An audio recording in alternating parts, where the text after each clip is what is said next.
ജറാദ് എന്ന അറബി പദം നിങ്ങൾ പലപ്പോഴും കേട്ടതായിരിക്കും.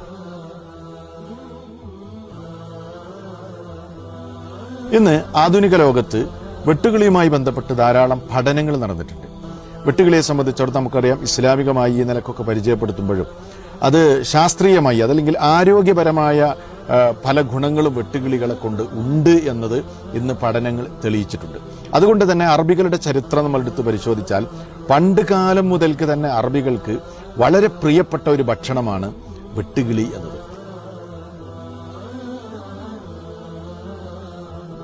അറബികൾ ഇതിനെ ഭക്ഷിക്കുന്നത് നിങ്ങളൊക്കെ പല വിഷ്വൽസും അതുമായി ബന്ധപ്പെട്ട് കണ്ടിട്ടുണ്ടാവും. ഇന്ന് പഠനങ്ങൾ പറയുന്നത് വെട്ടുകിളി നമുക്കറിയാം കൃഷിനാശമൊക്കെ നമ്മൾ കാണാറുണ്ടല്ലോ. അപ്പോൾ പച്ചയിലയാണ് പ്രധാനമായും ഈ ജീവി ഭക്ഷിക്കുന്നത്. അതുകൊണ്ട് തന്നെ വൈറ്റമിൻസും പ്രോട്ടീനുകളൊക്കെ ധാരാളമായി ഈ വെട്ടുകിളിയിൽ അടങ്ങിയിട്ടുണ്ട് എന്നാണ് പഠനങ്ങൾ പറയുന്നത്.